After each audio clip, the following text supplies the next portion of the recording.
So welcome है पियांस and अभी हम पढ़ रहे हैं ईएमटी और लास्ट में हमने ईएमटी में मैग्नेटिक वेक्टर पोटेंशियल के बारे में बात की थी। तो अब यहाँ पे मैग्नेटिक वेक्टर पोटेंशियल के कोरस्पॉन्डिंग किस टाइप के प्रॉब्लम पूछे जाते हैं उसका मैंने बताया था कि उसकी डिस्कशन हम करेंगे। और यहाँ पे देखो मैग्नेटिक वेक्टर पोटेंशियल के रिलेटेड जो प्रॉब्लम मैंने बताया है वो यहाँ पे लिखा हुआ है। तो पहले ये प्रॉब्लम लिख लो और ये फॉर्मूला लिख लो। अब यहाँ पे मैं बता रहा हूँ कि देखो ये फॉर्मूलाज है वो सभी कभी भी आपको मैग्नेटिक वेक्टर पोटेंशियल फाइंड करना है, आपको डिस्टेंस पता है और सपोज करंट पता है या तो सरफेस करंट पता है या तो वॉल्यूम करंट डेंसिटी पता है, तो आप डायरेक्टली यहाँ से इंटीग्रेशन से सोल्व कर सकते हैं। इसमें कोई ऐसा रॉकेट साइंस नहीं है कि आपको समझ में ना आए, ये डायरेक्टली फॉर्मूला ही है। जैसे 2 + 2 = 4 होता है उसी टाइप से ये फॉर्मूला है। अब यहाँ से आगे बात करते हैं कि ये एक प्रॉब्लम था, तो पहले यहाँ पे प्रॉब्लम सोल्व करते हैं, बाद में हम बाउंड्री कंडीशंस देखेंगे और हम ट्राई करेंगे कि यह लेक्चर में या तो इससे आगे का जो लेक्चर होगा उसमें इमेज करंट का टॉपिक है वो इन्वॉल्व करके हम मैग्नेटोस्टैटिक है वो यहाँ पे उसका फुल स्टॉप लगा देंगे, उसको ख़त्म कर देंगे। So infinite solenoid with its axis of symmetry along z direction carries current I and यहाँ पे ये फिगर दी गई है और बोला गया है the vector potential A at distance r from axis. अब कोई भी रैंडम डिस्टेंस r पे हमें मैग्नेटिक वेक्टर पोटेंशियल फाइंड करना है। तो यहाँ पे देखो ए ऑप्शन दिया गया है constant inside and varies as r outside. तो यहाँ पे varies as r inside, constant outside, varies as 1/r inside and r outside, varies as r inside and 1/r outside solenoid. अब देखो यहाँ पे सभी ऑप्शंस आपको सेम ही लग रहे होंगे, तो यहाँ से किस तरह से हम आंसर निकालते हैं देखते हैं। चलो पहले तो रैंडम डिस्टेंस है, देखो अगर यहाँ पे रैंडम डिस्टेंस पे कोई बात करनी है और ऑप्शंस दिए गए हैं इनसाइड आउटसाइड, तो पहले हम इनसाइड की बात करेंगे बाद में आउटसाइड कंसिडर कर लेंगे। तो पहले सपोज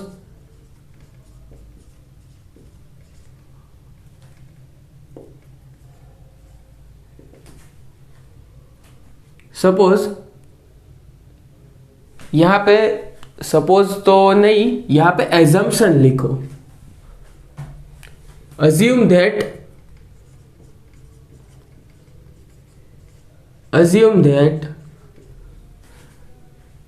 R, देखो यहाँ पे आपको कैपिटल R गिवन है, R is less than R, मतलब कि यहाँ पे radius of solenoid is small r। Small r है वो रेडियस ऑफ सोलेनोइड यहाँ पे हमने लिया है। क्लियर? तो पहले यहाँ पे देखो बात करते हैं इनसाइड, तो ये है इनसाइड रेडियस से कम डिस्टेंस पे। तो पहले हम क्या करेंगे, ये फॉर्मूला अप्लाई कर देंगे, A.dl = इंटीग्रेशन B.ds। क्लियर? अब यहाँ पे देखो सपोज यहाँ पे इसको अब फ्रंट से यहाँ पे सोचते हैं, यहाँ पे मैं फिजिकल सिग्निफिकेंस बता रहा हूँ कि यहाँ पे उसकी एक्सिस है और सपोज ये डिस्टेंस यहाँ से r लिया गया है, तो यह डिस्टेंस में मैग्नेटिक वेक्टर पोटेंशियल फाइंड करेंगे हम। तो इतना ही देखो यहाँ पे जो इतना ही मैग्नेटिक फील्ड होगा वही इसमें पार्टिसिपेट होगा। क्लियर? तो इतना ही मैग्नेटिक फील्ड है वो पार्टिसिपेट होगा।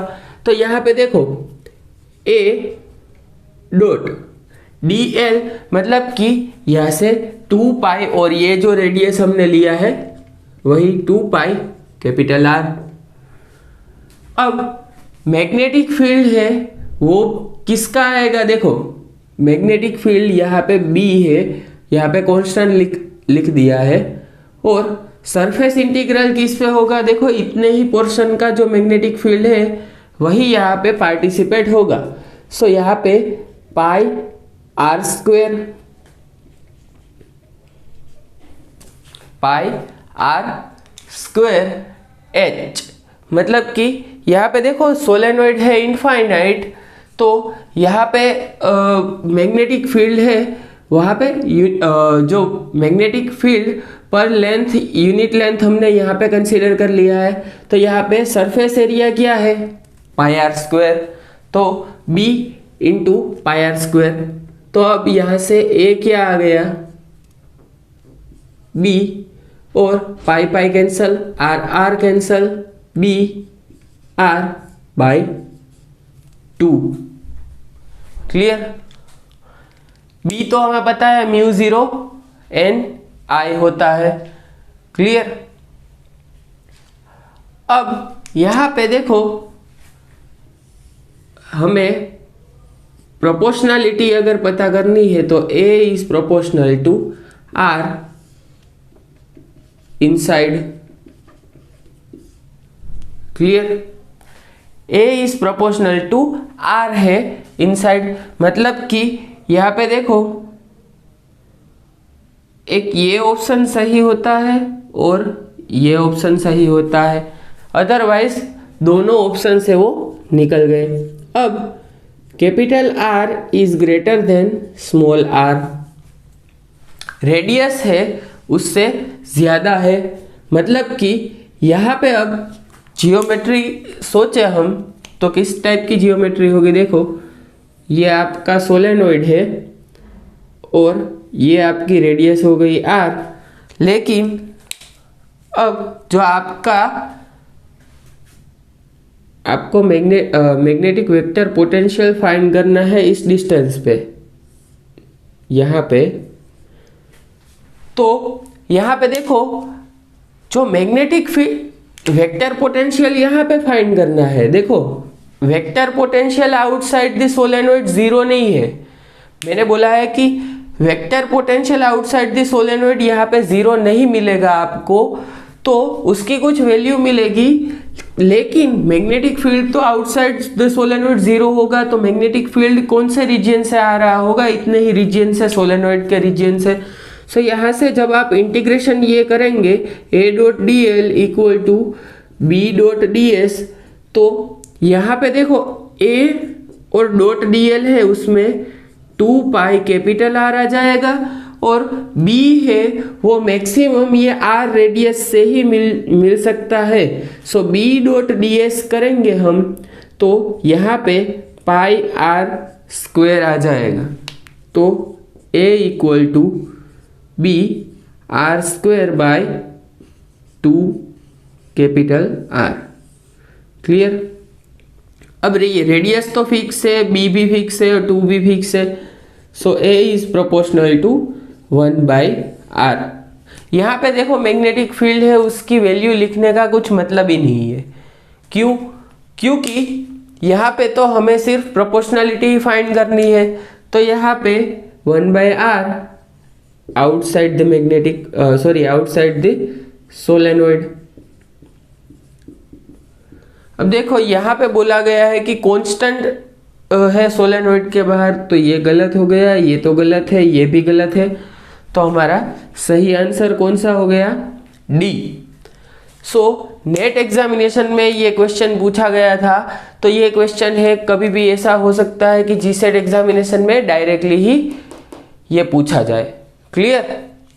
तो अब हम चलते हैं बाउंड्री कंडीशन पे, ये फॉर्मूला है, डायरेक्टली अप्लाई कर सकते हैं, और इसकी सिर्फ कंडीशन क्या है कि मैग्नेटिक फील्ड है वो कौन से रीजन से आ रहा है वही आपको पहले देखना है। देखो मैग्नेटिक फील्ड है इतना ही कंसीडर हमने किया था, तो मैग्नेटिक फील्ड लाइंस देखो ये B डॉट डी एस है वो फ्लक्स है, यहाँ पे B डॉट डी एस है, B dot d s equal to होगा फ्लक्स फाई।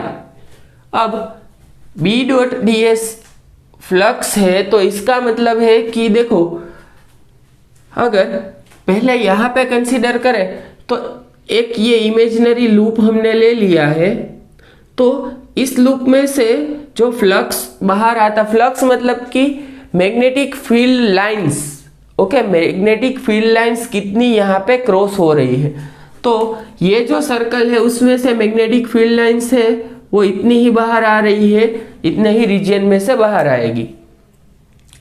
अब मैग्नेटिक फील्ड तो यहाँ पे भी है, लेकिन ये फील्ड लाइंस है वो ये रीजन में से बाहर नहीं आ रही है, मतलब कि यहाँ पे फ्लक्स जो है वो सिर्फ इतने ही मैग्नेटिक फील्ड लाइन से मिल रहा है।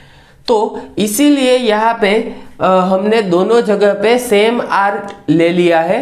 अब यहाँ पे देखो, मैग्नेटिक फील्ड है वो सिर्फ सोलेनोइड के अंदर के रीजन में ही है, बाहर के रीजन में तो है नहीं। अब देखो, फ्लक्स है वो अगर इस टाइप से हो रहा है, देखो फ्लक्स इस साइड से भी आ रहा है, इस साइड भी आ रहा है, तो ये फ्लक्स है वो जीरो हो गया है।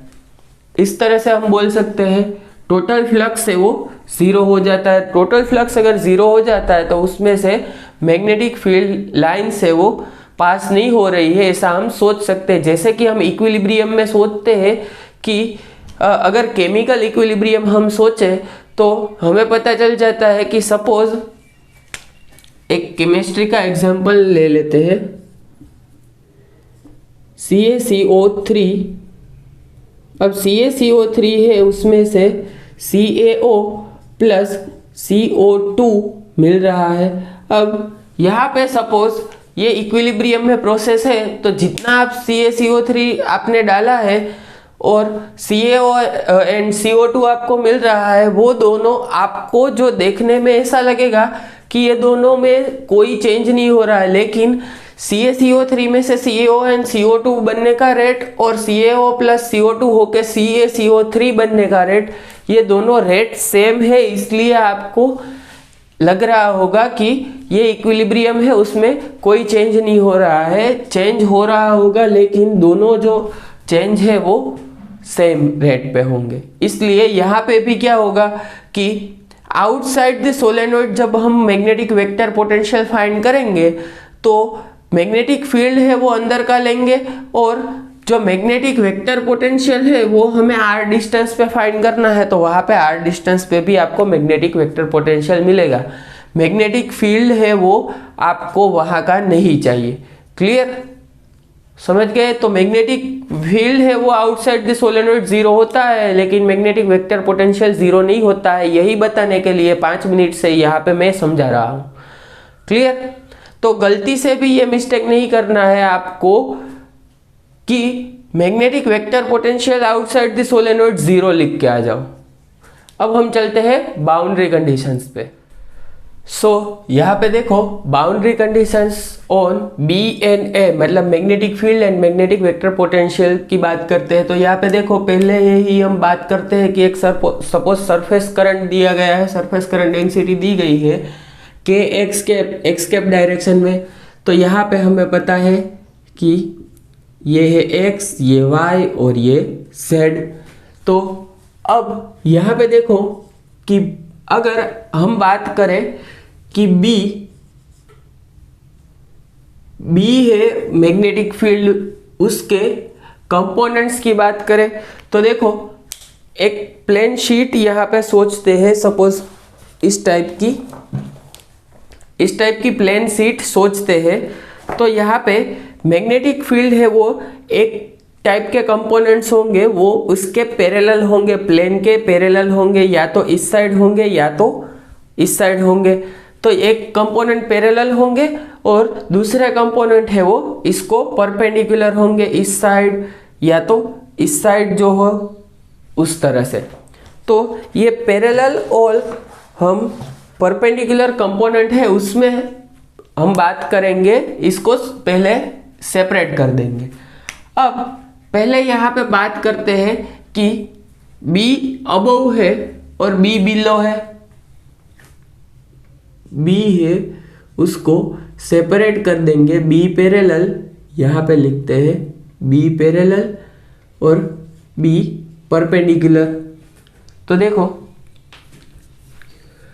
अब बाउंड्री कहाँ पे होगी कि यहाँ पे जो प्लेन दिया गया है उसमें वही बाउंड्री के जैसे कंसीडर हो रही है। तो ये है हमारी बाउंड्री, तो इसके ये अबोव और बिलो। तो सपोज इसके अबोव बात करें और करंट है, करंट डेंसिटी के है वो एक्स कैप में है, तो एक्स है वो बाहर आता हुआ है। तो यहाँ पे देखो इस साइड आप थंब रखेंगे आपकी साइड, तो फिंगर से वो -y में जा रही है, और बिलो बात करते हैं तो फिंगर से वो +y में जा रही है। तो और कौन सा कंपोनेंट मिल रहा है, इस साइड और इस साइड पैरेलल कंपोनेंट मिल रहा है। सो बी पैरेलल अबोव, या तो यहाँ पे ऊपर लिख दो बी पैरेलल, यहाँ पे भी ऊपर नोटेशन लिखते हैं अभी हम, B parallel above equal to μ0 k by 2 into -y cap, और बी पैरेलल बिलो क्या आ जाएगा μ0 k बाय 2 और +y कैप। क्लियर। अब यहाँ से हमें देखो क्या है, पता है कि देखो जैसे ही आप यहाँ पे आओगे, यहाँ से देखो μ0 के इस डायरेक्शन में, इस डायरेक्शन में, इस डायरेक्शन में, जैसे ही आप बाउंड्री पे पहुंचोगे और बाउंड्री से आगे बढ़ेंगे तो डायरेक्टली क्या हो रहा है, डायरेक्शन है वो 180 डिग्री से यहाँ से लेके इस टाइप चेंज हो रहा है। तो यहाँ पे ये डायरेक्शन चेंज हो रहा है, मतलब कि ये डिसकंटिन्यूटी है यहाँ पे। तो डिसकंटिन्यूटी कितनी है, amount of discontinuity, amount of discontinuity. अब amount of discontinuity in tangential component लिखते हैं यहाँ पे। अब टेंजेंशियल कंपोनेंट है उसमें डिसकंटिन्यूटी कितनी है, तो B parallel above minus B parallel below, B parallel above minus B parallel below, या तो B parallel below minus B parallel above लिखेंगे तो μ0 के जितनी डिसकंटिन्यूटी आपको मिल जाएगी। अब देखो यहाँ पे बी पैरेलल अबोव है, बी पैरेलल अबोव है, यहाँ पे मैंने पहले लिखा है। तो यहाँ पे देखो x है उसमें बात कर रहे हैं, तो μ0 के जितना μ0 k बाई 2 जितनी यहाँ पे डिसकंटिन्यूटी हमें मिल रही है। μ0 k बाई 2, यहाँ पे भी μ0 k बाई 2। तो यहाँ से आप ये इक्वेशन परफॉर्म करेंगे तो यहाँ पे आपको माइनस साइन मिल जाएगी, माइनस साइन मिल जाएगी। लेकिन हमें क्या करना है, अमाउंट बोला है मैंने, देखो अमाउंट ऑफ डिसकंटिन्यूटी बता रहा हूँ। क्लियर। तो अमाउंट ऑफ डिसकंटिन्यूटी मतलब कि यहाँ पे सिर्फ मोड ही लिखना है। क्लियर। यहाँ पे मोड ही लिखना है डायरेक्टली। तो अब बात करते हैं पैरेलल के, पैरेलल की तो बात कर ली। अब हम बात करते हैं कि परपेंडिकुलर कंपोनेंट की।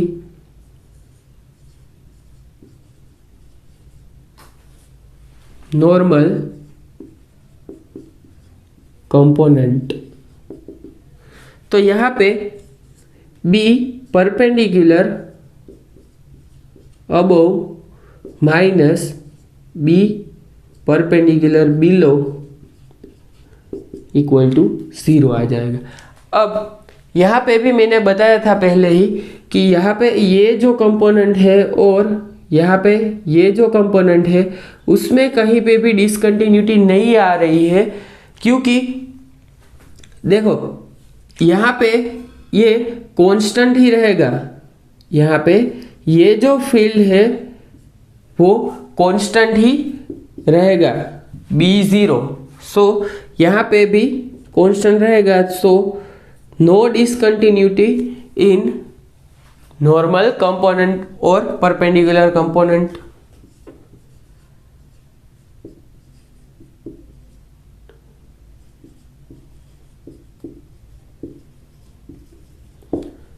और कंटिन्यूअस, मतलब कि यहाँ पे कभी भी डिसकंटिन्यूटी नहीं आ रही है। मतलब कि सपोज यहाँ पे B0 है, यहाँ पे भी B0, यहाँ पे भी B0, बाउंड्री के ऊपर जाएंगे तो भी B0 ही आपको मिलेगा। तो आपको सिर्फ क्या याद रखना है कि tangential component of the B है, उसमें डिसकंटिन्यूटी मिल रही है और डिसकंटिन्यूटी का अमाउंट क्या है, μ0 के जितना है। अब ऐसे ही नॉर्मल कंपोनेंट में डिसकंटिन्यूटी नहीं मिल रही है। क्लियर? तो उसका अमाउंट भी आपको पता चल गया। क्लियर? सो यहां पे देखो,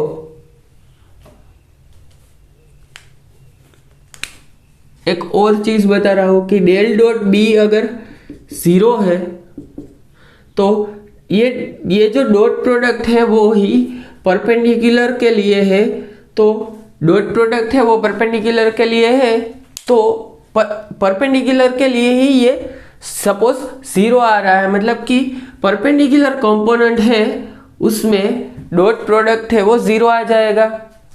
समझ रहे हैं कि नहीं समझ रहे हैं? सपोज ए डॉट बी है, A dot B equal to 0 है, तो इसका मतलब है कि ये दोनों एग्जैक्टली परपेंडिकुलर है।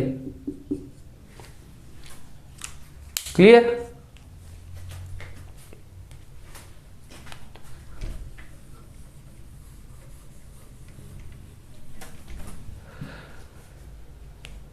अब यहां से देखो बात करते हैं कि मैग्नेटिक वेक्टर पोटेंशियल की। So B equal to del cross A होता है, B इक्वल टू है डेल क्रॉस ए। और एक और इक्वेशन यहाँ पे लिखा है A dot d l equal to integration B dot d s, जो कि है मैग्नेटिक फ्लक्स फाई एम। अब यहाँ पे A above minus A below, यहाँ पे पहले पैरेलल की बात कर रहे हैं और परपेंडिकुलर की भी बात कर लेते हैं।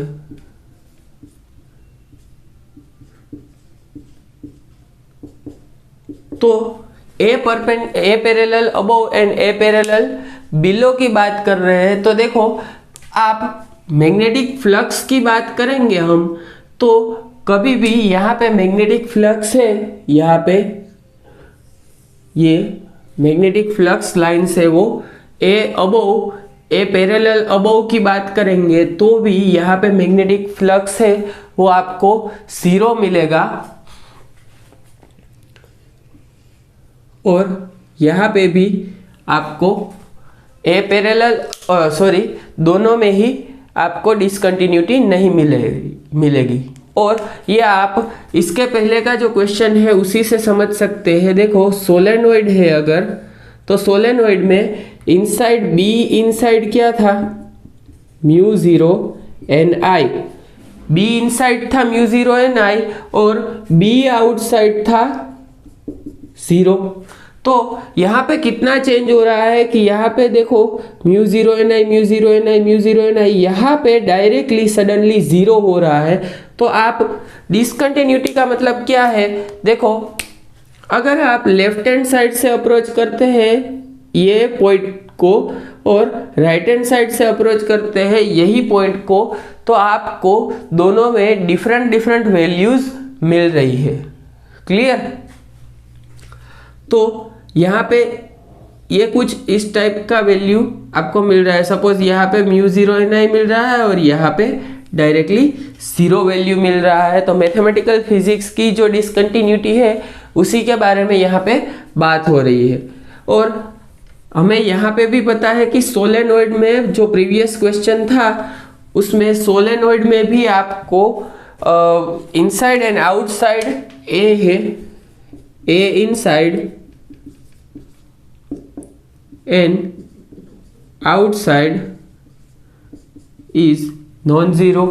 मतलब कि ए इनसाइड और ए आउटसाइड आपको नॉन जीरो मिल रहा था दोनों में, तो उसमें डिसकंटिन्यूटी का अमाउंट नहीं निकाल सकते क्योंकि डिसकंटिन्यूटी है ही नहीं, वो कंटिन्यूअस ही है। आप दोनों में यहां पे देखो a इक्वल टू, यहां पे देखो a dot d l equal to b dot d s. अब सपोज सोलेनोइड के अंदर की बात कर रहे हैं अभी हम, तो a 2 पाई r और b pi r square. So a equal to b r by 2। अब यहाँ पे a equal to mu zero n I r by 2 मिल रहा है, और यहाँ पे क्या मिल रहा है, सपोज आउटसाइड की बात कर रहे हैं अभी हम, तो a equal to B r square by 2, और ये r का स्क्वेयर, सॉरी यहाँ पे सिर्फ r ही आएगा। तो अब यहाँ पे हम a इक्वल टू बी की जगह पे mu zero n I r square by 2r put कर रहे हैं। अब यहाँ पे देखो सपोज यहाँ पे r equal to r put कर रहे हैं, मतलब कि एग्जैक्ट बाउंड्री की बात कर रहे हैं अभी हम। यहाँ पे एग्जैक्ट बाउंड्री की बात करेंगे तो ये इक्वेशन हो जाएगा म्यू ज़ीरो एन आई और r बाई 2, और a equal to mu zero n I r by 2। Clear. अब बाउंड्री की आप जैसे ही बात करेंगे तो यहाँ पे ये रेडियस जो है स्मॉल r हमने कंसीडर की थी लास्ट प्रॉब्लम में, तो यहाँ पे देखो दोनों इक्वेशन सेम आ जाएगा। तो इसी को ही बोलते हैं कि ये है कंटिन्यूअस। सो बी पैरेलल और बी परपेंडिकुलर दोनों component of magnetic vector potential है वो कंटिन्यूअस है। तो इसका मतलब है कि total vector a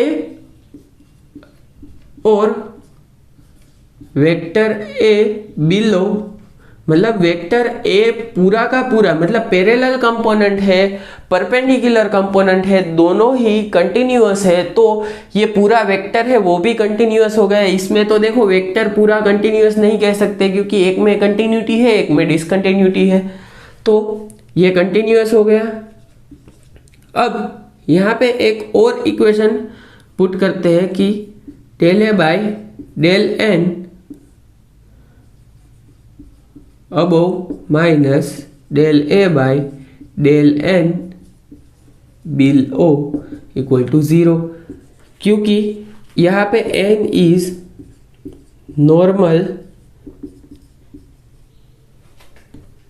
normal coordinate to surface. Okay, normal coordinate है, ये इक्वेशन भी आप लिख सकते हैं, ये भी आपको कभी कभी पूछा जा सकता है। क्लियर। तो अभी यहाँ पे दूसरा कुछ यहाँ पे बाउंड्री कंडीशन के लिए जीसेट एग्जामिनेशन के अप्रोच से कुछ भी यहाँ पे छूट नहीं रहा। आपको क्या याद रखना है, सिर्फ बी पैरेलल है, मतलब कि टेंजेंशियल कंपोनेंट ऑफ बी है उसी में डिसकंटिन्यूटी मिल रही है हमें, और जो बी परपेंडिकुलर है वो कंटिन्यूअस है। ए परपेंडिकुलर और ए पैरेलल दोनों ही कंटिन्यूअस है, तो इसलिए ए वेक्टर है पूरा का पूरा कंटिन्यूअस है। अब एक और चीज यहाँ पे मैं बता रहा हूँ, देखो जब इलेक्ट्रिक फील्ड की बात आएगी तो मैग्नेटिक फील्ड से इन्वर्ट प्रोसेस आपको डायरेक्टली कर देना है। कि सपोज यहाँ पे बी परपेंडिकुलर कंटिन्यूअस है तो उसमें ई परपेंडिकुलर कंटिन्यूअस होगा और ई पैरेलल है कंटिन्यूअस होगा और यहाँ पे ई परपेंडिकुलर है वो डिसकंटिन्यूअस होगा। तो यहाँ पे ये बात भी मैं आपको बता रहा हूँ, तो ये भी आप याद रखना, क्योंकि इलेक्ट्रिक फील्ड का भी पूछा जाए तो आपको ये भी पता होना चाहिए। मैग्नेटिक फील्ड के बारे में तो बताया है, यहाँ पे भी इलेक्ट्रिक फील्ड की भी बात हम करेंगे इलेक्ट्रोस्टैटिक में, लेकिन पहले यहाँ पे ये डिसकंटिन्यूटी के बारे में मैंने बता दिया है। क्लियर? तो अब डिसकंटिन्यूटी के बाद हम मैग्नेटिक डाइपोल है उसके बारे में डिस्कस करेंगे। मैग्नेटिक डाइपोल किसे कहते हैं, और उसके बाद हम डिस्कस करेंगे कि ये डाइपोल है उसकी इंटरेक्शन किस तरह से होती है, इंटरेक्शन एनर्जी किस तरह से मिलती है। क्लियर? यहाँ पे अभी हम बात करने वाले हैं मैग्नेटिक डाइपोल मोमेंट की। तो मैग्नेटिक डाइपोल मोमेंट के कोरस्पॉन्डिंग आपकी जीसेट एग्जामिनेशन में प्रॉब्लम्स इतने ज़्यादा नहीं पूछे जाते हैं, फॉर्मूलास ही पूछे जाते हैं। तो यहाँ पे जो इम्पोर्टेंट फार्मूला है वो यहाँ पे मैंने लिखे हैं। अभी भी 1 या 2 इम्पोर्टेंट फार्मूला बच गए हैं जो कि होंगे इंटरेक्शन ऑफ डाइपोल और interaction energy of the dipole के। अब यहाँ पे देखो मैग्नेटिक डाइपोल मोमेंट है, उसे वो किसे कहते हैं, magnetic dipole moment equal to current into vector area कहते हैं। करंट इनटू वेक्टर एरिया, देखो यहाँ पे ये है वो बेसिकली इनटू का साइन है, तो करंट इनटू वेक्टर एरिया इसको रिप्रेजेंटेशन किया जाता है। अब यहाँ पे देखो magnetic moment of surface and volume current. अब सरफेस एंड वॉल्यूम करंट की बात जब हम करेंगे तो 1/2 और इंटीग्रेशन क्या आ जाएगा, r क्रॉस के ds, यहाँ पे r क्रॉस j d2 और यहाँ से r क्रॉस dl आ जाएगा। तो यहाँ पे सरफेस, वॉल्यूम एंड कंटूर, यहाँ पे ये सभी चीज़ें हैं वो आपको याद रखनी है। अब इसमें सिंपल ही रिप्रेजेंटेशन है, तो के जे और डी एल है वो क्या दिखा रहा है वो तो अभी आपको पता ही चल गया होगा, ईएमटी का 5th लेक्चर है। तो अब magnetic vector potential and magnetic field of magnetic dipole. अब अगर आपको मैग्नेटिक वेक्टर पोटेंशियल और डाइपोल के बीच का रिलेशन चाहिए तो ये फॉर्मूला आपको याद रखना है और यूज़ करना है। A equal to μ0/4 pi m cross r के बाई r स्क्वेयर। और अगर आपको मैग्नेटिक फील्ड B और डाइपोल मोमेंट m के बीच का रिलेशन चाहिए तो ये फॉर्मूला याद रखना है, B equal to μ0m/4 pi r cube 2 cos theta r के plus sine theta theta cap. Clear? यहाँ पे ये याद रखना है कि r कैप के साथ 2 कोस थीटा आ रहा है, साइन थीटा है वो थीटा कैप के साथ आ रहा है। अब एक और चीज यहाँ पे मैं बता रहा हूं कि जब सपोज यहाँ पे एक इलेक्ट्रॉन है वो घूम रहा है इस डायरेक्शन में, ओके, और यहाँ पे पॉजिटिव चार्ज है, मतलब इलेक्ट्रॉन घूम रहा है, तो ये हो गया न्यूक्लियस आपका। तो इलेक्ट्रॉन इस डायरेक्शन में घूम रहा है तो उसकी मैग्नेटिक मोमेंट कितनी होगी वो हम देखते हैं। तो देखो करंट इनटू वेक्टर एरिया, तो करंट है वो कितना होगा, चार्ज बाय टाइम, इतना करंट हो गया। और वेक्टर एरिया कितना हो गया, सपोज ये जो रेडियस है वो a0 है, सो पाई a0 का स्क्वायर, ये हो गया एरिया। अब सपोज यहाँ पे इलेक्ट्रॉन है और इसकी डायरेक्शन है वो बेसिकली क्या होगी, देखो इलेक्ट्रॉन इस तरह से घूम रहा है तो करंट है वो बेसिकली इस तरह से घूम रहा होगा उसके ऑपोजिट साइड में। तो करंट की डायरेक्शन में फिंगर्स कर्ल करना है और जो मैग्नेटिक फील्ड की डायरेक्शन है वही बेसिकली मैग्नेटिक डाइपोल की डायरेक्शन शो करेगा। तो यहाँ से माइनस ऑफ के कैप मिल जाएगा डायरेक्शन। तो E/T, अब चार्ज है और यहाँ पे टाइम है, तो टाइम देखो V इक्वल टू होगा D/T, तो D यहाँ पे 2πA0/T है, तो T इक्वल टू क्या लिख सकते हैं 2πA0/V क्रॉस πA0 स्क्वायर। सो यहाँ से पाई पाई कैंसल, A0 और A0 cancel, so M equal to EV A0/2 और माइनस K कैप। ये क्या हो गया आपका, जो इलेक्ट्रॉन है वो पॉजिटिव चार्ज के अराउंड घूम रहा है, तो उसकी मैग्नेटिक डाइपोल मोमेंट है वो इतनी होगी। क्लियर? अगर न्यूक्लियस की बात कर रहे हैं अभी हम, तो देखो यहाँ पे जो ये सभी चीज़ें मैंने बताई है ये कहीं ना कहीं पूछी गई है, इसीलिए मैंने आपको बताई है। अब यहाँ से आगे हम बात कर रहे हैं कि सिंपली ये जो नेट 2008 का क्वेश्चन है वो मैंने यहाँ पे लिखा है। तो नेट 2008 का क्वेश्चन है वो क्या कह रहा है कि current carrying loop lying in a plane of paper is in shape of equilateral triangle of side A, it carries current I in clockwise direction। तो अब जितना बोला है उतना अभी हम यहाँ पे ड्रॉ कर लेते हैं। क्लियर? तो अब करंट जा रहा है क्लॉकवाइज डायरेक्शन में, and if K cap denotes outward normal to the plane of paper, मतलब कि K कैप है वो बाहर की डायरेक्शन है। तो अब magnetic moment of loop M due to current find करना है। तो magnetic moment M is current into vector area, तो करंट I और वेक्टर एरिया, तो यहाँ पे साइड है A और A, तो ट्रायंगल का फॉर्मूला, ट्रायंगल है उसका फॉर्मूला √3/4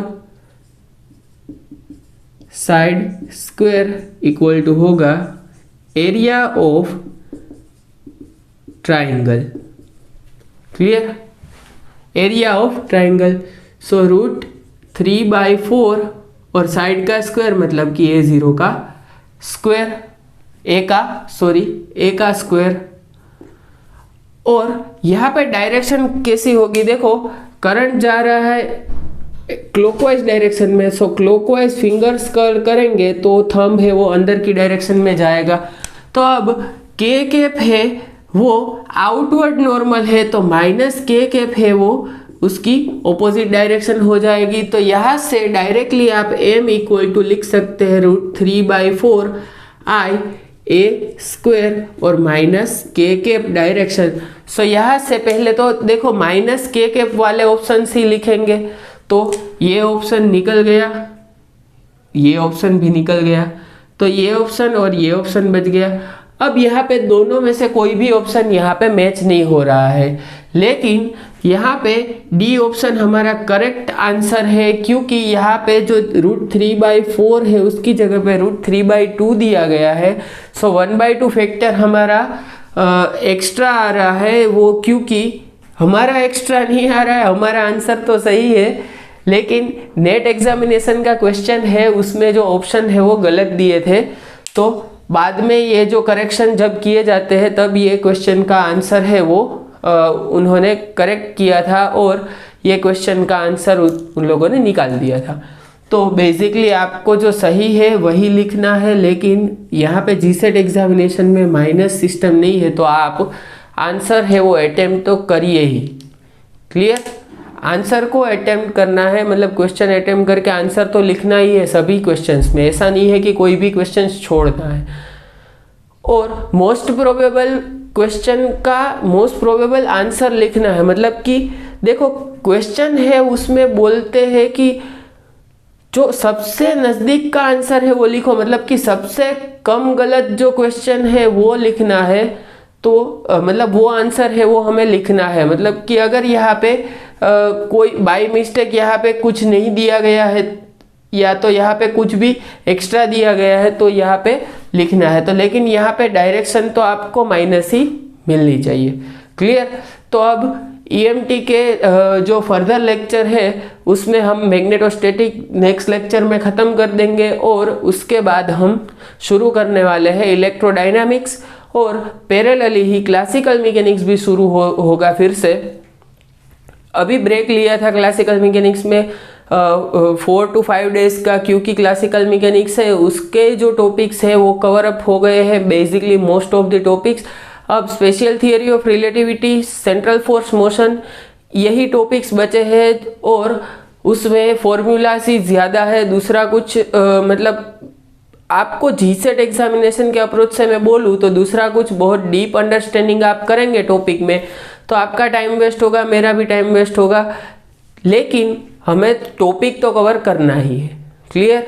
तो हम इस तरह से ट्राई करेंगे कि उसमें कम से कम टाइम दे के ज़्यादा से ज़्यादा हमें आउटपुट मिलना चाहिए। क्लियर। तो क्लासिकल मैकेनिक्स है उसमें भी अभी थोड़े लेक्चर से वही कंडक्ट होंगे। उसके बाद जो बेसिक क्लासिकल मैकेनिक्स के कोई भी जो दूसरे क्वेश्चंस है वो किस तरह से आप, कोई नया क्वेश्चन आ गया हमने जो सीखा है उसके बाहर का, तो आप किस तरह से उसे हैंडल करेंगे वो भी मैं आपको लास्ट में जब हम मोस्ट प्रोबेबल क्वेश्चंस की बात करेंगे तब मैं बता दूंगा। लेकिन जो भी क्वेश्चंस पेपर में पूछे गए हैं वो सभी क्वेश्चंस है वो आपको अटेम्प्ट करने हैं, पेपर रिवाइज करना है, पेपर सोल्व करना है। तो पेपर सोल्व करते रहिए और मिलते हैं हम नेक्स्ट लेक्चर में।